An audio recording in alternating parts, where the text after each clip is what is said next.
Okay, there we go. All right, so I'm going to go ahead and get started here. I'm going to paste that stuff in the chat one more time in case not everybody got it since you joined. So there are 3 links in the chat. The first one is to this session, this slideshow that I am presenting. It has a lot of links in it, so that way you'll have that if you want to make a copy or bookmark it or whatever. The second link is to the reflection thing you got to fill out, and the third one is to our Jamboard for this session. All right, so let's go ahead and get started here. So I've renamed this session a couple of different times. Essentially, what I'm going to be showing you is how to make the videos and why you'd want to. So it's kind of both, but I didn't want to make the title too long. So basically, this is how I've been teaching this year. This is my 19th year in Schenectady. I teach elementary art. I've been at Van Corlear the past few years. Before that, I was at Elmer for 14 years before they closed the building. Yay, Elmer. I got a couple of my Elmer peeps here. Anyway, so this is how I've been teaching this year. I've been making my own demonstration videos ahead of time and then editing them and uploading them to YouTube. And then I put those links to those videos in my assignments and use them while I'm teaching. I've found it to be really effective, and there's a lot of pros to it. So here's why I do this. First of all, I can reuse them over and over again. I, as an elementary art teacher, teach multiple classes of the same grade. I have 3 kindergartens, 3 first grades. So I can replay the video multiple times when I see the same grade multiple times. So I don't have to keep redoing the demonstration over and over again. Also, the students can still learn and participate even if they're not in the meet. A lot of people are doing, live instruction in the meet, which is great if the technology is working. If the technology is not working, then they're missing stuff. And the advantage to the video is that they can play the video themselves. So if they miss the meet for whatever multitude of reasons they have, or if they get disconnected or whatever, they can still access the learning and the demonstration. So that's definitely an equity piece there. For my older kids, my 4th and 5th grades, I actually often have them work independently. It's almost more like an open studio time where they watch the video themselves and they can control it. So they use it like an online tutorial where they can pause the video whenever they want to. They can go back and replay parts if they get stuck. They can come back and watch them again later. So the kids are really liking the control factor of that. For my younger students, I actually play the videos right in the meet. I present them as a tab. They're on the presentation screen, and I control them, and I pause them and let them work while the video's paused. So like with the kindergartners and first graders, I'll play a step in the video, then I'll pause the video, they'll go do the step, they'll hold them up and show me what they're working on, and then we'll play the next step in the video. And the kids really like that, and they can see it really well. It works much better for them to see it in the presentation screen than for me to keep trying to hold things up. And as an art teacher, that way they can see my hand actually doing the work instead of just, okay, I'm going to do this down here, and then I'm going to show you what I got. So they miss the actual seeing of the steps. I think this would be great, like if you're showing multiple step things in math, or you're trying to demonstrate some specific action in any subject. That way they can see it in the video. You can get the same effect with an Elmo if you can make that technology work for you. But sometimes that doesn't work as well for me, and then they don't have access to it later. Occasionally, not often, but occasionally I'll send the students to watch a video outside of the meet if I have to work with an individual student, or especially at the beginning of the year, helping them with tech issues. And for kids who are struggling with their bandwidth, like there's a lot of kids in that house trying to all access the internet at the same time. If they watch the videos out of the Meet, that actually works better for them to leave the Meet and go watch the video and then come back. It's also a great way to share stuff with your colleagues. In our elementary art department, we've been sharing a lot of our lessons, and that way we can just reuse each other's videos without having to recreate the wheel every time. So that's super helpful. It saves time in class because I can speed up parts of the video when I edit it. So like the whole time when I'm coloring something in, they don't have to sit there and watch me color in that whole space. I can zoom it up in the video, and that saves a ton of time there. And I know some people think, well, that's all great for this year, but I don't want to put that much effort in when we're going back to normal next year. But I actually think I'm going to really use this next year. I'm going to set it up with a projector in my classroom and use the demo videos in my classroom, and that'll actually make it better for them to see them because they'll be bigger on the board, and I won't have to keep turning my back on the kids while I'm teaching them. Like if I was actually drawing on the board, I'd have to keep turning around. This way I can stand like in the back of the room and control it with a remote and be able to monitor them better. So I think this is going to be very useful for me going forward. And of course, sub plans. That's totally an important thing here too. If you record yourself teaching, the sub only has to hit play. And, it's very easy for a sub to engage in that and not have to have content knowledge, which is definitely an issue with subs, even if we get them. But I subbed my first year after graduating, and they somehow expect subs to have content knowledge in every subject. I tried to sub for a music teacher who expected me to know how to play piano. I subbed for a PE teacher who wanted me to introduce the football unit. So, and I did a lot of interesting subbing. And so going into it from the other side, I never expected my subs to have specific content knowledge. And then things went much better for that. So yes, I agree, Ashley. I hope we still have access to Google Classrooms. I know Mike and Rick I've taught with back at Elmer, and they've used Google Classrooms forever. So I think we will still have access to them. The recording of this session, yes, they are going to post our recordings as part of the Saturday sessions. Yes, there we go. We're definitely optimizing the technology, and I hope we're optimizing all of our bandwidth too. That was another thing that another issue is too many people trying to access the internet in our old concrete school buildings. Doesn't work very well. Okay, so now I'm going to go through the how. So this is how I figured out how to do it. Now, obviously, there's a million ways to record videos and become a teaching YouTuber, which if you would ask me a few years ago if I was going to be a teaching YouTuber, I would have laughed. But now I've got like 70-something videos up on YouTube. So it's kind of humorous. So here's how I do it. Obviously, make it fit for yourself and what you're doing. First, plan ahead so you're not scrambling for stuff in the video.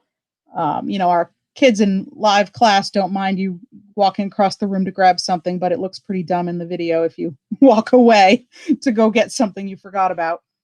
Think of it like a cooking show. They've already pre-measured all those ingredients in those fancy little dishes. So you don't need fancy technology. I have literally been recording them all on my regular old cell phone. I don't have anything. Yes. I don't have anything fancy. No, I'm using my Google Apps account. I get to that part soon. So I just use my cell phone. I did buy a fancy holder for I don't know how much it was on Amazon. It wasn't that bad.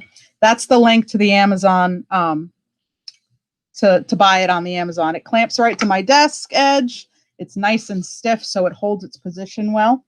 I added this little binder clip here so it can hold my script.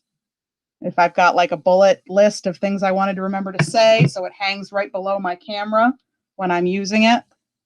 So that helps. But yeah, it just holds your cell phone. It works really well.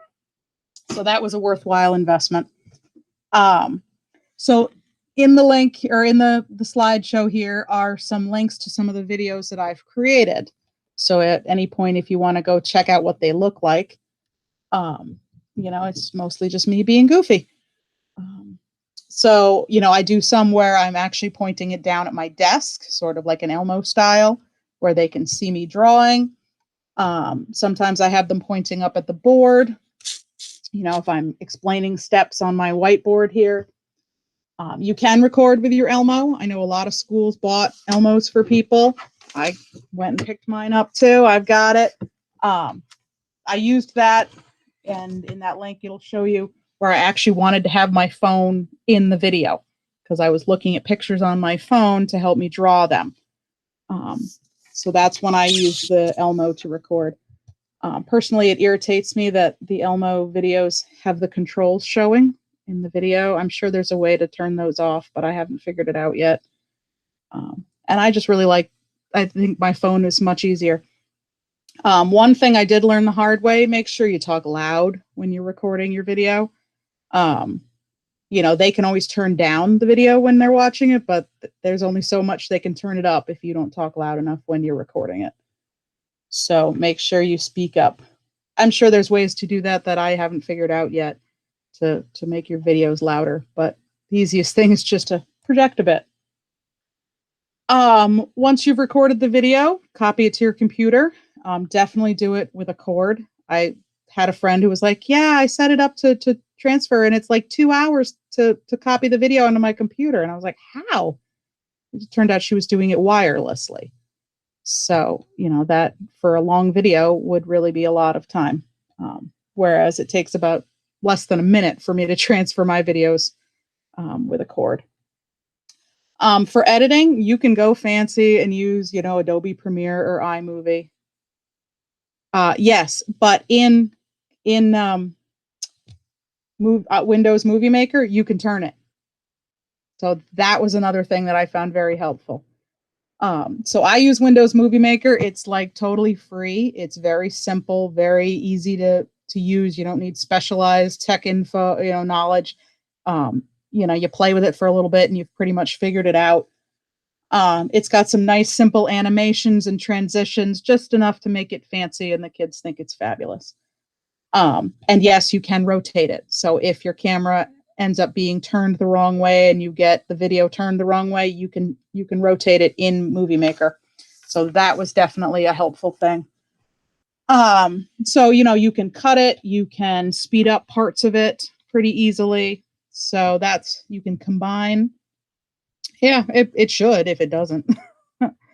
You can combine multiple videos. You can put images in it. So like I usually take a photo of the finished piece and then paste it at the end of the video. So then I can pause it at the end of the video and then just leave that up for the kids so they can just view that like I would have stuck it up on the board. Once you have it edited, you can save it as an MP4. That way you'll have it ready to upload to YouTube. Some programs have it directly able to upload to YouTube from the program as well. What I do is I just open it up in our G Suite. That's in our waffle up in the top corner of our computers. And you have a YouTube channel already set up through your apps account. So that you can use that for teaching. Works really well. So that link right there is actually a video that I created that shows you step by step how to upload your video to our G Suite YouTube account. So that would be a real helpful video to watch. I'm not going to play it now because you're grown-ups and you can watch it whenever you're ready. And then once you've uploaded it to your YouTube, you want to pick your settings, and the video talks about that. I make all of mine unlisted. There's 3 different options. There's public, which means anybody can search them, anybody can watch them. There's unlisted, which means anybody can watch them if they have the link, but they can't search them. And then there's private, which means you have to specifically invite individual people through their email addresses, and only those people can watch it. So I always do unpublished there, or yeah. Okay. So that way I'm not becoming a searched out YouTube star. They can subscribe to me, but it's not as easy to do, and it doesn't make any difference, and there's no way to make money on it or anything like that. But that way, I've had a lot of success with posting to YouTube because their devices can all play YouTube. The parents really haven't blocked it in a lot of ways. One of the choices also is that you can make it for kids. And I always click that box because that way, if all they have access to is YouTube Kids, they can still watch it. So if the parents have blocked regular YouTube on their device, but they've allowed YouTube Kids, they can still watch my videos. So that helps, like if you've got younger kids and the parents have blocked regular YouTube for whatever reason. And then you just get a nice short link that you can pop right into your assignment once you've uploaded it. A couple of other ideas for the ways you can do this. You can also use programs like Loom and Screencastify. I've played with both of them, and the only difference I have found is that Screencastify has a 5-minute limit, which annoyed me. So I use Loom. Loom is where you can record your computer screen, and it pops yourself into a little video in the little window in the corner. They are district approved extensions, so you can use either one. That video link is a video that I made with Loom, so you can kind of see how it looks. Once you've made a video in Loom, it saves it into your Loom account through your G Suite, but you can generate a link right from there and post that, or you can download it to your computer, edit it if you want, and upload it to your YouTube.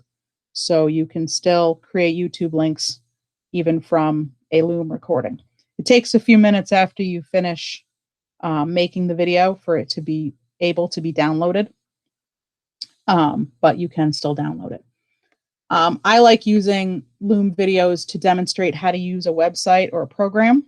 I think that video is of me showing you how to use the Snowflake Maker, which is a super fun little program that my kids really got into on a makeup day, where you can make your own snowflakes online.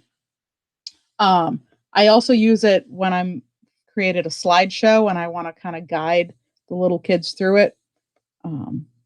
So I've made a video of me talking over a slideshow as well.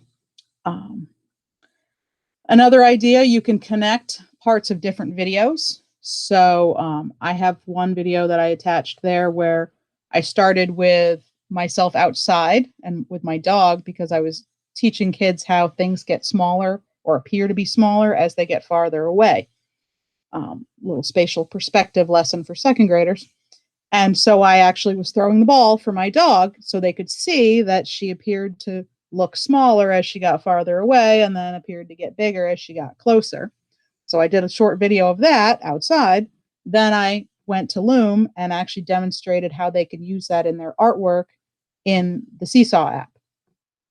And then I put them all together into one video.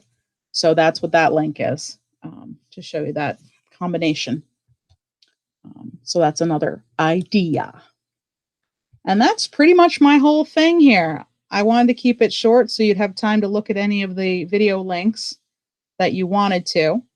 So if you want to go back and look at any of the links for any of the videos in there, you can. And then, of course, time for questions. Anybody got any questions or other ways that you've done things that I don't know about yet?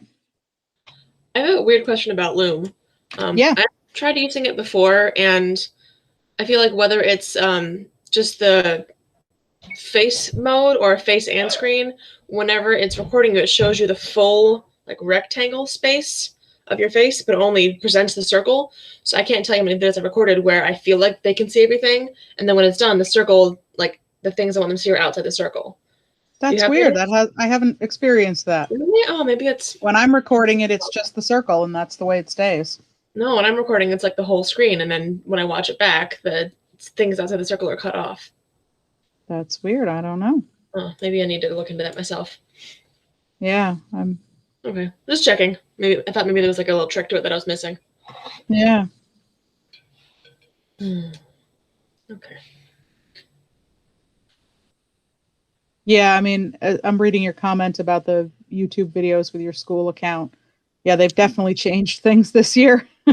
Yeah, I forget if I used my apps account or my regular district email, but like I had videos up for like practice sessions for the All City thing that we did, and Yeah. kids were using it and loving it. And like, oh, we subscribe to you, ha ha ha! Like I don't care, but yeah, they were taken down like a few months later, and I by then it was over. I didn't care, but I was like, wait, I want to be able to use this in the future. But I guess they reassessed things for this year. So Yeah. I I didn't mean, know I'm that was hoping a that. thing, so I'm glad it's back.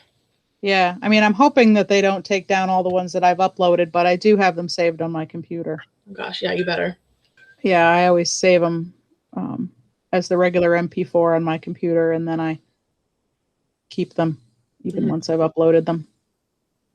Yeah. Do you think it'll be safe to store a lot of things in Google Drive? Because I just have so many like pictures and mostly audio recordings for me on my phone, on my computer, and I just put them in Drive and delete them, thinking they'll be safe there. So I don't know. I mean, look at what we've gone through with T-Shared over the years. good point. Good point. Yeah, I mean, at least our Google Drive accounts are individual. that's true. But you know, you never know if somebody hits something by accident and disconnects I don't know. I mean, they say nothing really ever goes away online, but if you don't have the ability to find it again. Yeah. Okay. Well, thanks for leading us. I learned some handy things. Good. Yeah, you know, it's definitely like I said, if you had asked me a year ago, I would have been like, yeah, no, I wouldn't be doing that. And you know, you just start doing it and you get used to it and you get more confident with it. And you stop thinking, wow, I sound really stupid on the recording. And you just don't worry about it anymore. Because I definitely went through that. Like, oh my God, I have to listen to myself talk all day long. And now I have to listen to a recording of myself talk. And the kids, they got used to it pretty quick because then they see multiples of me. They see me on the recording, they see me on the window, and they're like, hey, look, you're wearing the same shirt you wore in that video. Yes, that happens. I don't wear new clothes every single day. I do rewear the same shirt. Well, that's funny. But yeah, sometimes the kids ask me questions about the process and, you know, you're a YouTuber now. Not really. Technically, I think so. Like you can save the video link and watch it or share it with your, you know, with your friend or whatever, but you can't search for me. So. Hi, Carmela. Hi, sorry I got here towards the end. I wanted to try to peek in everybody's sessions. They've been so good this morning. Really good this morning. So I hope everybody's having a good day. Enjoyed their sessions. Yeah. Yeah. Awesome. Yeah, I mean, I really enjoyed the other ones I went to. We didn't really know, you know, if people would want to do this on a Saturday. And I just had this feeling because I have some other groups working on literacy on our vacation days. And they look so energized. And it's because I'm not seeing them at 3:30, right, after a long day. So I just thought, I was like, you know, I know that people are not really traveling yet, right? Not everybody is vaccinated. So let's take advantage of, you know, the ability to not have to travel into school for a professional development. So, you know, I'm just glad that we saw so many people here because it was a risk to have you guys all, you know, work on some presentations and not know how many people were going to come. So thank you, Robin, for doing that. I appreciate it. Loved seeing everybody. It made me feel more connected to people today. And we'll try to do some more because of the turnout. So if you guys have any ideas, put them in, you know, the session reflections just to let us know if you're thinking even, hey, I would do this again, let us know. So thanks again. Yeah, definitely. And I hope that this is an idea that we can even use once we're back in person too. Because I know people live sometimes quite far from school, and people would be more interested in doing PD if they didn't have to drive there. So, like, I Yeah. would totally still do online PD next year or whatever.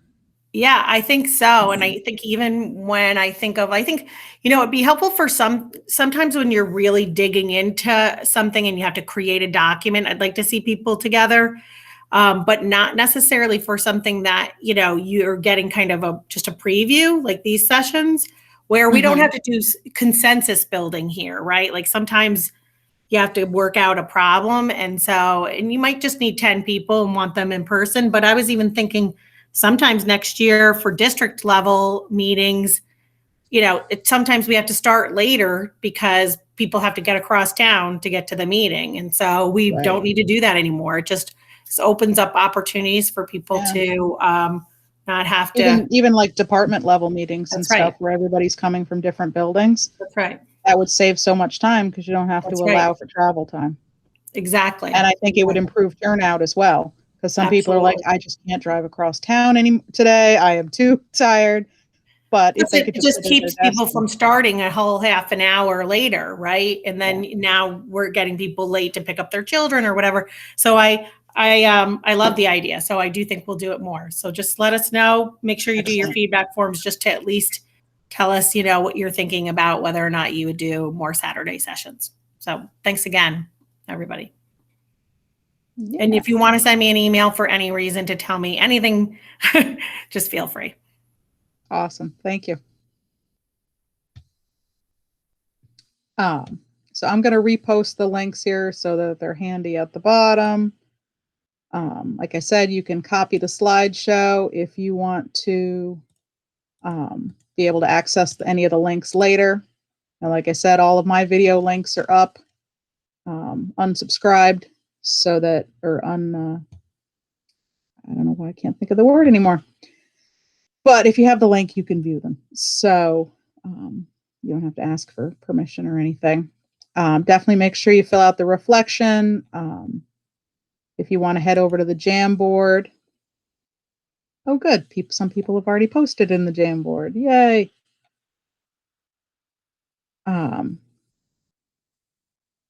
Yeah, awesome. But definitely, take a moment and post in the Jamboard. Fill out your reflection so you get credit for it.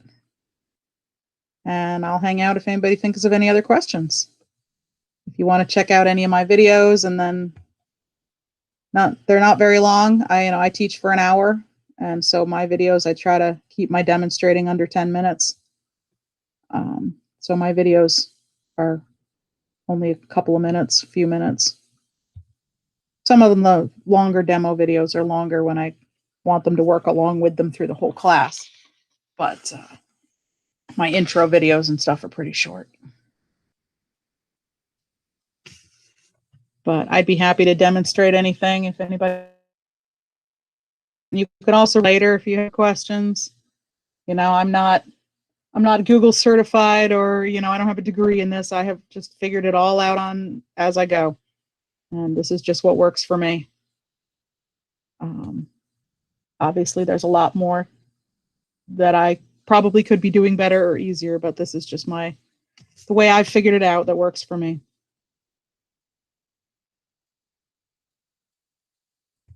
So thank you. And like I said, I'll hang out, but you guys are free to do whatever you need to do. Don't forget to fill out your reflection.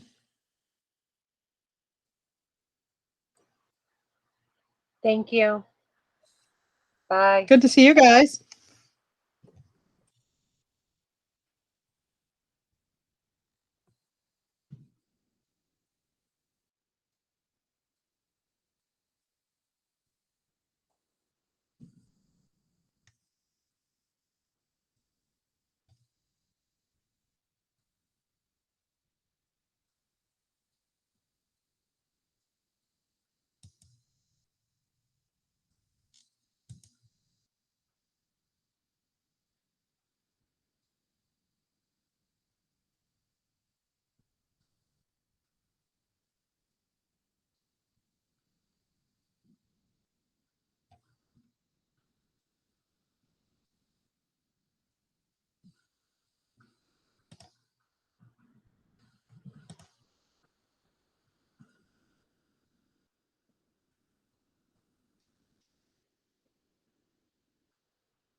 Thanks, Brian.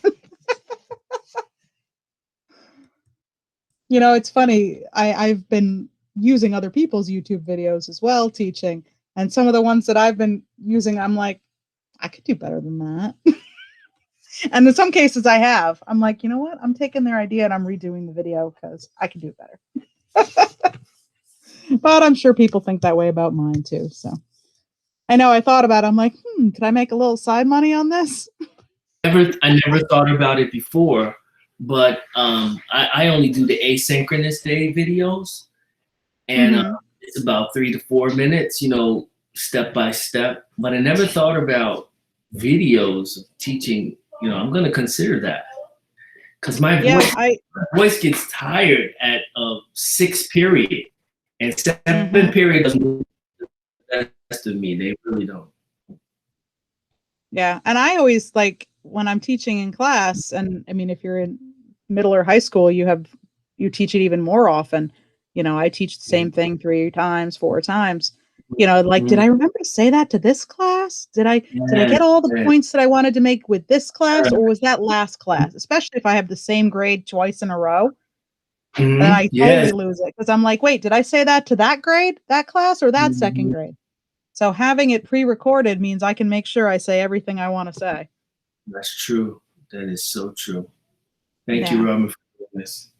You are very welcome. I'm glad it was useful. Do they pay you extra for presenting? I'm not sure. I was wondering that myself. I mean, it's a lot of work. Fortunately, I had already set this up. I did this as a PD in my building. Oh, great. We have a weekly PD opportunity, and they pay us an hour for planning for that. Is this PV, Pleasant Valley? No, well, it's PV Van Corlear, but I'm a Van Corlear teacher. Van, you're at Van, okay.